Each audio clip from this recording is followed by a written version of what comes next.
Spartans! What is your profession?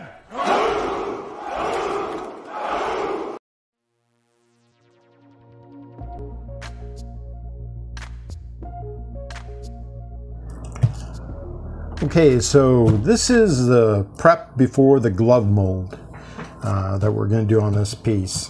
When I say prep, I mean how do you want to make this mold? Do you want to make a block mold, or you want to make a glove mold? In this case, we're going to make a glove mold, which is a close-fitting silicone rubber interior piece and another harder shell piece made out of Plasti Past in this case that snug fits against the silicone mold to keep it in place. Now, when you want to do a glove mold, usually the reason I want to do a glove mold is just to make it lighter, because I'm going to be rotocasting it. That means putting a small amount inside and sloshing it around until it cures and hardens, thus having a small coating, a very thin coating of the resin or whatever material you use to coat the inside.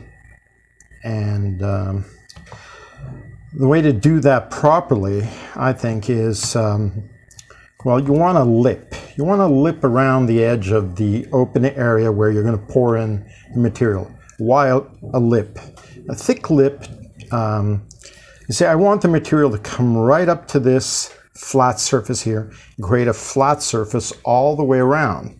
And to do that, and the reason for that is so that I can put the small amount of material and then tilt it and have that material collect here, and then I can just rotate it and have it moving along that edge so it covers the edge, the top edge, and the corners. Because when you're rotocasting, when it gets a little more, it cures and it gets more congealed and thicker, it'll flow more like syrup or molasses.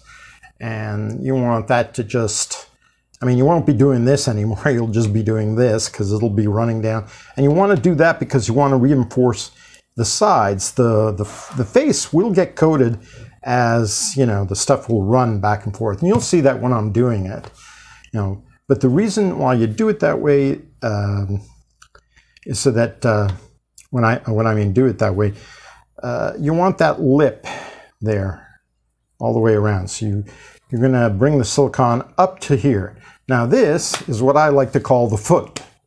And I make a foot like this. Usually I'll make my prototype, and whether I make it hollow or whether it's filled up, then I'll go and I'll put a silicone base on it. Plasticine base. What I do with that plasticine base is I make sure that it rises above and to the height that I want to make the lip. Usually 1/4 of an inch is good enough, let's get, I always have, there we are, 1/4 of an inch, roughly there. Because you want, when you're using the silicone, I usually use the Rebound 25, and 1/4 inch thick of material all the way around and up the lip is just stiff enough to get it to do what I want. Here's an example of a piece that I'm working on. I'm trying to get a piece out of that. You see that lip? That's come off of the same piece as this.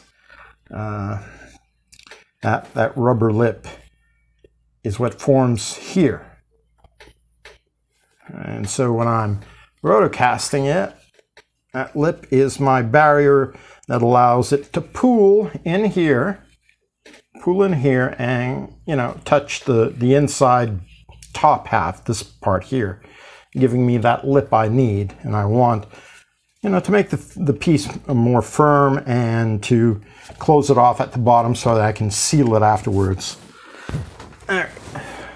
So to make the foot is very easy. Just, you know, put a slab of plasticine, cut out the amount that you want and the height you want. And then that's it. It's ready to go after that. And you'll see while I'm doing placing the silicone why the foot is very useful.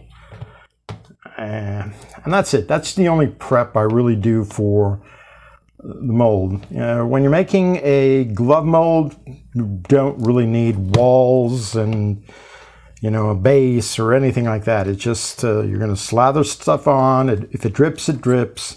You know, just cut off the drips and then, you know, work around that.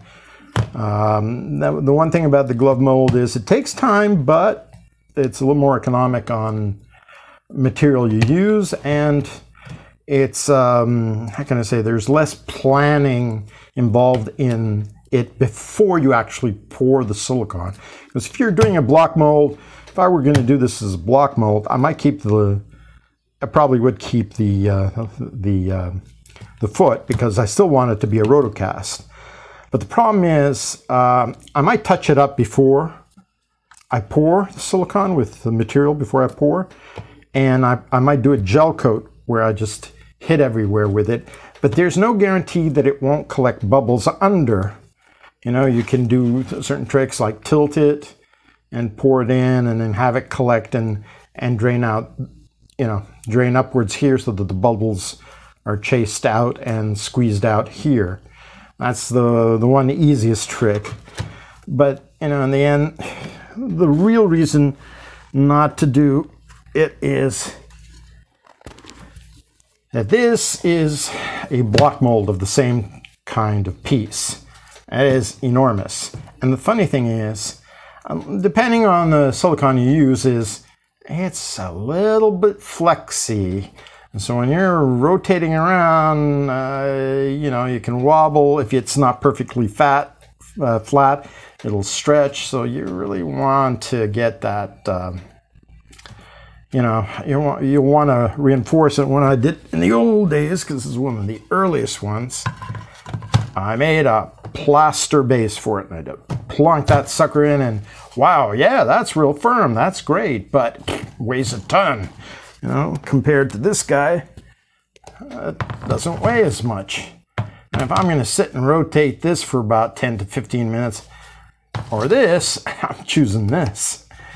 So, and there are other reasons for the block mold. Well, it's mostly weight if you're doing rotocasting, and just cost. I mean, sure, the plaster is cheap as hell, but the silicone is not. And even though this was a tin-based silicone, there's other reasons for not choosing tin, which I'll get into in another video, but it's still expensive when you think about how much material is in this and how much material is in this, even though it's a two-piece mold with the Plasti Past and the Rebound here.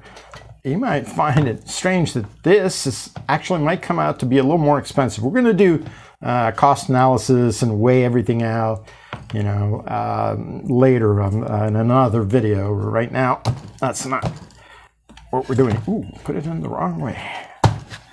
All right.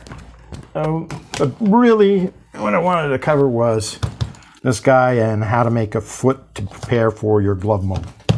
And that's it. And next, we're going to the actual application of the Rebound and the Rebound 25 and the first coating, which is basically a gel coat that you spread into all the crevices and pores to get that first, you know, good coating, good sealing in of the piece without any bubbles or imperfections. And that's coming up.